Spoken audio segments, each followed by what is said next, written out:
جنرال جوزف ووتل، ممنون از اینکه با ما صحبت میکنین. میخوایم در ابتدا از شما ایره بپرسم که شما حملات تلافی جویانه ایالات متحده را که جمعه شب در عراق و سوریه انجام داد چگونه ارزیابی میکنین؟ Thank you. It's good to be with you. And I think the strikes that we saw yesterday in Western Iraq and Eastern Syria, I think was an appropriate initial response to the attack that was perpetrated on our U.S. forces last Sunday in Jordan. This series of strikes, 85 different targets that were went after, really, I think, was focused on going after the militant groups and the Iranian Quds Force actors and facilitators and leaders who were supporting those groups and who are most directly responsible for perpetrating this attack. It looks like this was a successful series of attacks. We'll have to be patient and see what comes out of this here. I'm sure that U.S. CENTCOM is assessing that today and looking at the effects that it's created.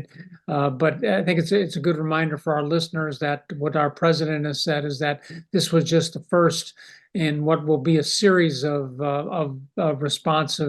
responses to the attack against our soldiers last week. So I expect that we'll see some more as well. آیا فکر میکنین که ایران نیز در فهرست اهداف احتمالی ایالات متحده قرار داشته باشه؟ Well, Iran is definitely on the U.S. radar now. I don't know that necessarily means that we're going to attack into Iran. People from the administration have said we're not going to do that.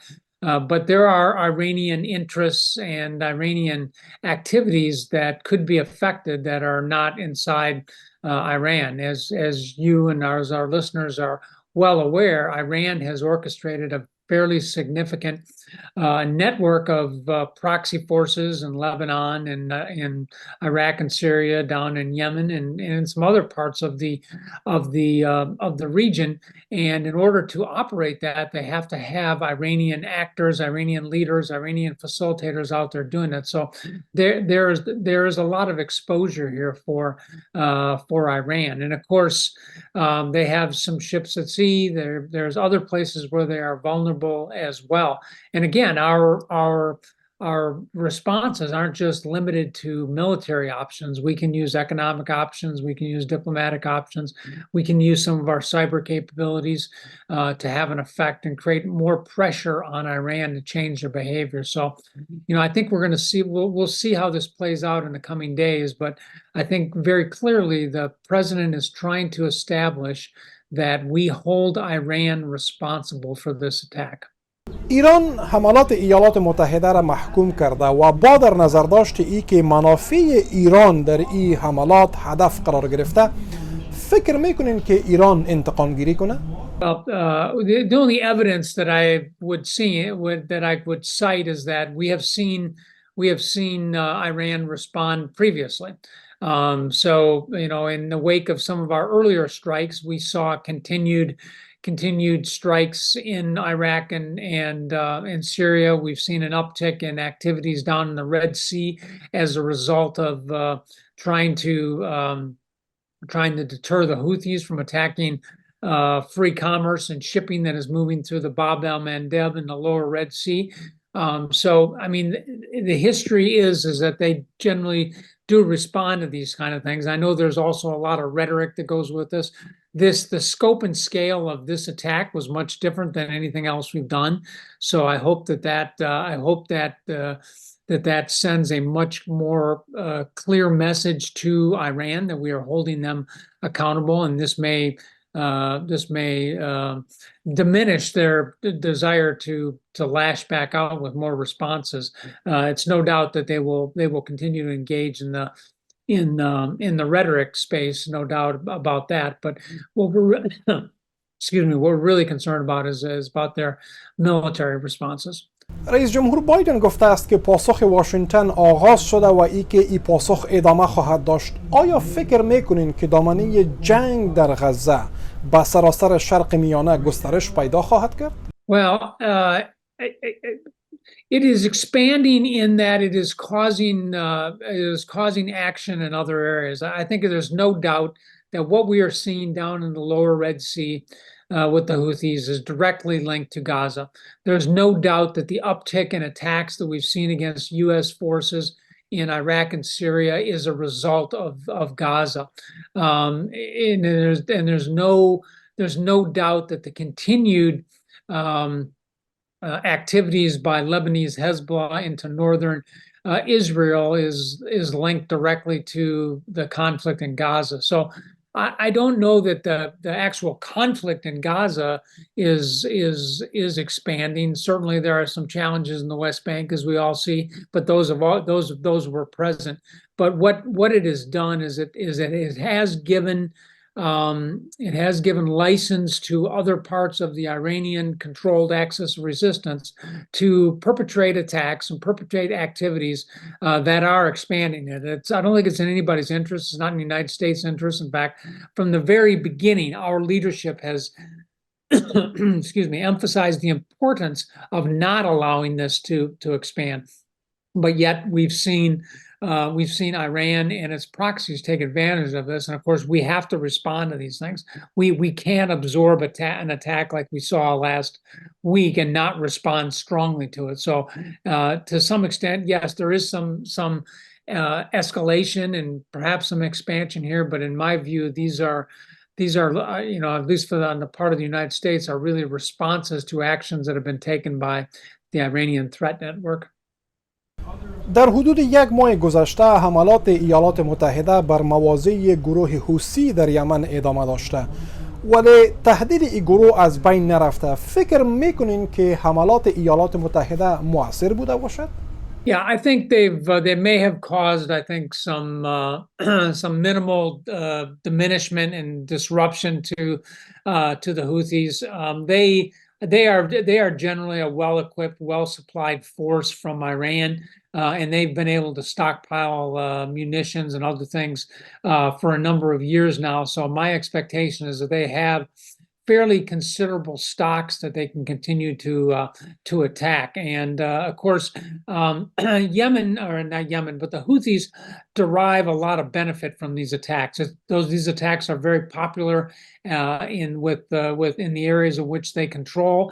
It makes them look like they are being a very progressive and active member of the axis of resistance, striking out against the United States, against the United Kingdom, against other international shipping that is moving through there, purportedly supporting Israel. Of course, the majority of that shipping is not. So I think deterring the Houthis just by these strikes will be very, very problematic. What we really need to do, in my view, is we have to cut off the supplies that are coming to the Houthis, and we need to use all of our tools to put the maximum amount of pressure on that. That includes our diplomatic pressure, our economic pressure, our informational pressure, to try to deter their actions and prevent them from continuing to attack shipping. This is having a very significant effect. It's certainly driving down revenues in the Suez Canal for Egypt to a considerable degree, maybe 50%. Over 70% of the shipping has been diverted away from the Red Sea now. That's significant. And then it's also completely shut down the delivery of humanitarian aid to Sudan. So the actions of the Houthis are having significant impacts here. And while we are defending ships, defending ourselves, striking back where we can, we will need a much broader effort to put pressure on the Houthis to stop this. سازمان ملل متحد در یک گزارش تازه خود گفته است که القاعده در افغانستان 8 مرکز آموزشی و همچنان یک دیپوی سلاح را ایجاد کرده است. تهدید القاعده را برای منطقه و برای ایالات متحده شما تا چه حد جدی تلقی میکنین؟ I think it's extraordinarily concerning, and I think this is what we have been concerned about since our departure from Afghanistan, that the Taliban would not follow through on their commitments to prevent Al-Qaeda from regaining a foothold here, and that organizations like Al-Qaeda would be able to build back up and begin to get in a position where they can export their terrorism to not just places across Afghanistan and places across the region, but really much more globally. So I'm very, very concerned about this, and I'm fearful that we will find ourselves somewhere down the line having to come back and deal with Al Qaeda and the Taliban to some extent here, because they will not be satisfied with just perpetrating their attacks or pushing their ideology in Afghanistan or in the region. They will want to try to expand it more broadly. So I think this is a very significant concern. به نظر می رسد که ایالات متحده و سازمان ملل متحد در مورد القاعده نظر واحد نداره، چرا که قصر سفید به تازگی به صدای امریکا ایره گفته است که القاعده در افغانستان و دیگر جاها با یک سازمان به شدت محدود شده مبادله شده است. با باور شما دلیل این اختلاف نظر چی است؟ Well, some of it could be the fact that it could be maybe that the UN monitoring group, I don't know exactly where they are, might actually have a closer view to this than we do. Obviously, a lot of our capabilities have been removed. All of our capabilities have been removed from Afghanistan, and so it's difficult for us to monitor exactly what is going on, and that could be leading to some of the misperceptions between the two organizations. There's no doubt that Al Qaeda, while the United States was still in Afghanistan, had taken a very severe beatdown, and that organization had been largely destroyed and disrupted and diminished to a significant degree. But what we know, just by our recent, relatively recent experience in Iraq, is that if you don't keep pressure on these organizations, they will grow back. And when they come back, they will be worse than they were the first time around. And I think that's the big fear that I have and others that have spent time fighting Al Qaeda in Afghanistan and other parts of the region here, is that if you don't keep pressure on them, they will come back and they will be worse. بر اساس گزارش سازمان ملل متحد، گروه های افراطی با شمول تحریک طالبان پاکستان در افغانستان حضور دارند و فعال هستند. پس از 2.5 سال حکومت طالبان، شما این گروه ها را چگونه ارزیابی میکنید؟ I don't have as close of an observation of this as I'd certainly like to have, but the Afghanistan-Pakistan region has unfortunately always been, kind of a platform for these organizations to grow and develop their capabilities. And while we oftentimes talked about the more prominent organizations, Al Qaeda, Haqqani, TTP, as you mentioned, Taliban during our time there, there were literally dozens of other organizations, some smaller, that existed in that area that, in the void of governance and the void of security, are able to pursue their own interests and make gains towards those things. So I'm concerned about the region as a whole. I was always very hopeful for the people of the region who deserve peace, who deserve stability, but unfortunately, the situation, the lack of governance, the lack of security, the lack of pressure on these organizations, I think, is going to provide an opportunity for them to grow and probably export some of their terrorist activities. پاکستان همواره طالبان افغان را به حمایت از TTP یا تحریک طالبان پاکستان متهم میکنه. با باور شما تهدید TTP برای پاکستان تا چه حد جدی است؟ I think TTP has been a significant threat to Pakistan for a number of years now, and certainly Pakistan has some challenges, particularly in the areas of their country, the provinces that are in tribal areas that are closest to the Afghan border. These have always been very difficult areas to operate in and difficult areas to govern and secure. And it is in these locations where the TTP can draw on recruits and can bring their power to bear against this. And of course, Pakistan, again, Pakistan has some challenges with their government. Many governments do, but they certainly have a lot of challenges in their governance. And in that situation, organizations like TTP can thrive, and so they can pose existential threats to governments that are struggling with internal issues. At the same time, they're trying to deal with external issues like TTP. So I think it portends a not good situation for Pakistan, and I think it's important for Pakistan to be more stable and to not be at the writ of some of these organizations like TTP. وضعیت کنونی در شرق میانه تا چه حد در تقویت گروه های مثل القاعده و TTP کمک کرده است؟